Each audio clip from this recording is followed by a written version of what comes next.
Okay, we're going to start to reassemble this thing. So here's our starter here. I've pushed it a little bit back into the slot. The first thing you're going to want to do is you want to put your connector back on here and tighten this down, because if you remember, we had to take the front and rear bolts off the starter in order to even get to this connector there. So put that on first, put the nut on, make sure you connect this connector back on, and then I had to clip the zip tie, so you can just go ahead and zip tie these two cables together and then zip tie them back onto this bracket. You also want to make sure that you put this cable back onto this metal bracket as well. Okay, now that we've got the starter installed, got this connected, you got a new zip tie here. We've got this connected. I don't know the torque specs on that, but I just tightened it by hand pretty good. We've got this electrical connector, and then I've started the bolts right here, the front one and the rear one. I actually left this loose just so I had more working room. The torque foot-pounds for this front bolt is 47 and the rear is 32. So go ahead and tighten that bolt up, reconnect this, and then begin putting the intake manifold back on.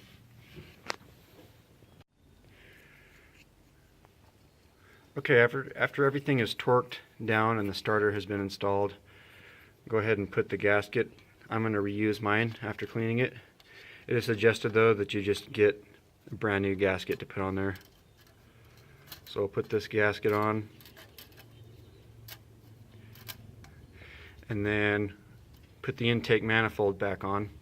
Now this bracket down here, I've clipped the zip tie that came from the factory to this bracket, so I'm going to install this bracket onto the intake manifold, and then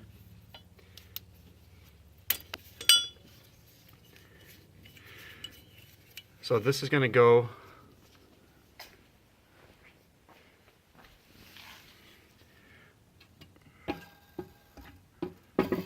on the bottom here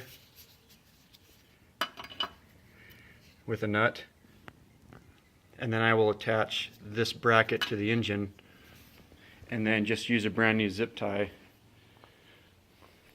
to attach it instead of trying to undo that. It should be a lot easier.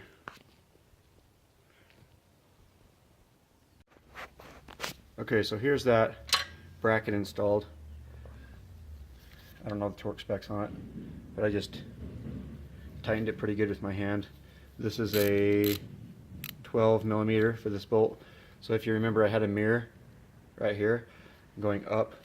That's what this looked like trying to undo that.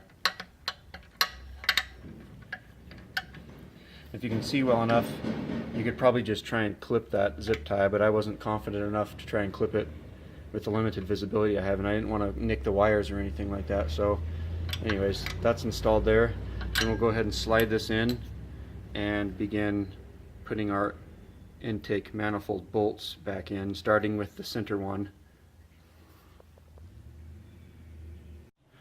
Okay, we've got the intake manifold back onto its spot, and I've held it in place starting with the center bolt.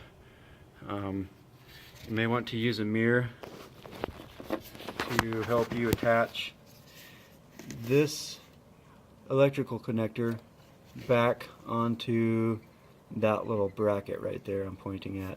So re-zip tie this connector back on that little bracket, and also don't forget to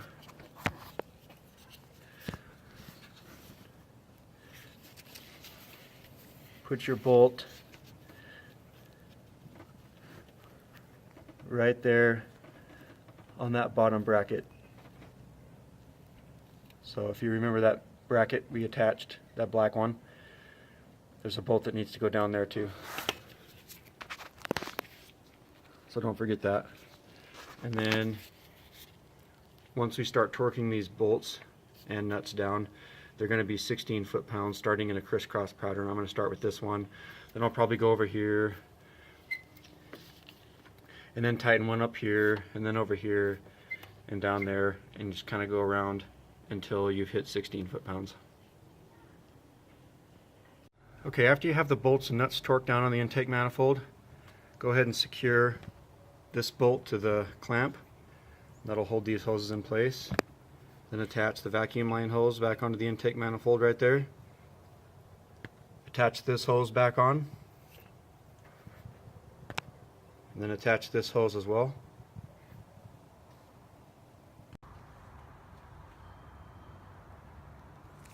Okay, the next thing we'll do, connect this electrical connector back onto the throttle.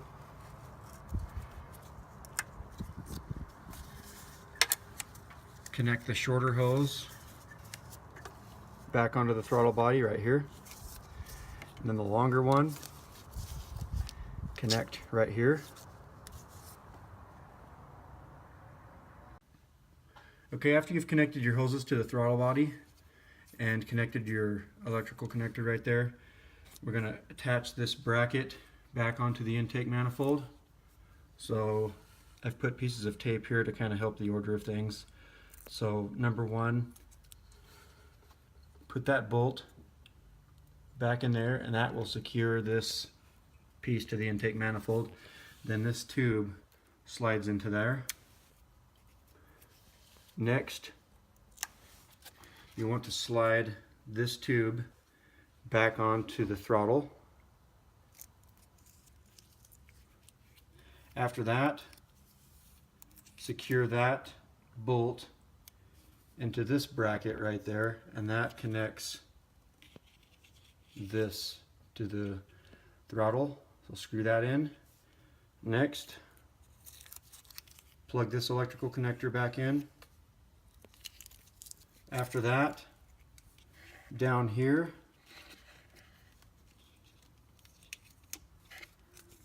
this electrical connector will go together, and then you can't see it, but if you remember when you took that apart, see that bracket right there? I can get it down there. This just slides onto that. And then after that, there's one more bolt that will connect this assembly. And it's right there. Go ahead and put that bolt back in and tighten everything up. And then what we'll do next is we'll put the hose back in place.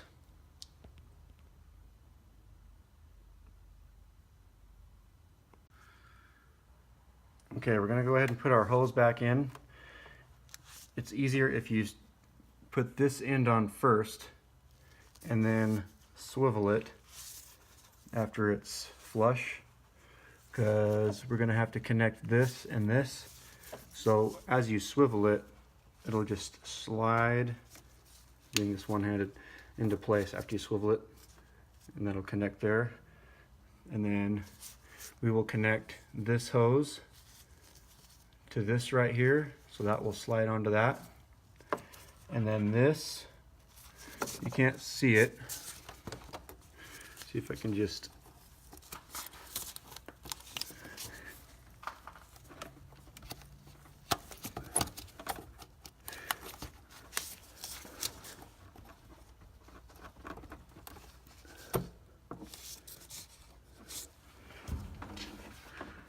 slide this onto place.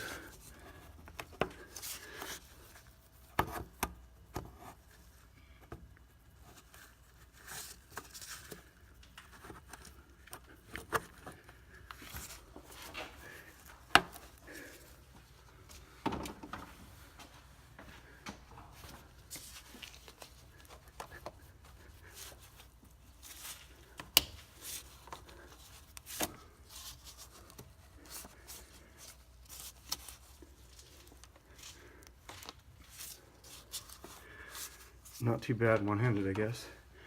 These little rubber pieces are kind of a marker of where this should sit here, and then right there. So now you can probably see it. This hose goes back onto here with this clamp.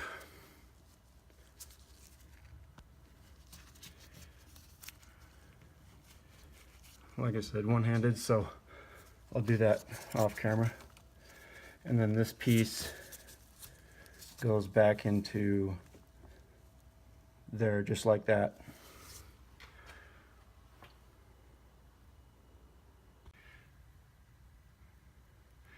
Okay, got this hose into place right there. We've got this connected here, and there's a couple more clamps that will secure this hose to the air box, and just how you took them off before, I used a socket, a little 732 here. You can see it's kind of a socket screwdriver,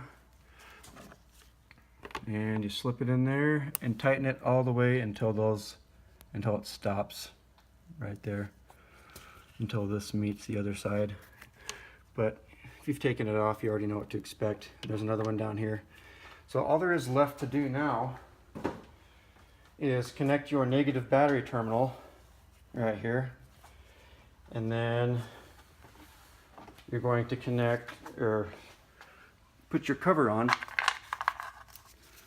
the top here, like so.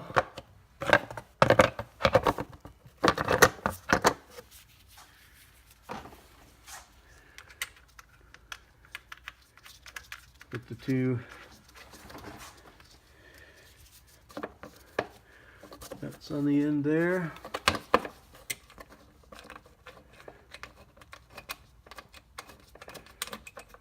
Tighten them down.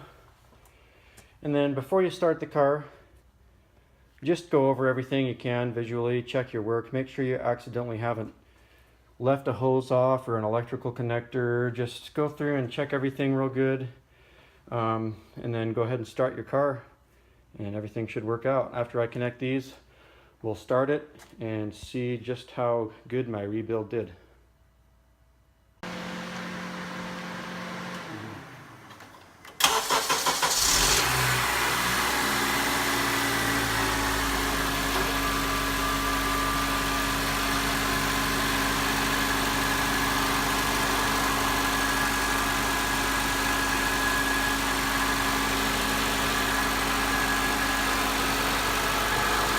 Looks like everything's running good.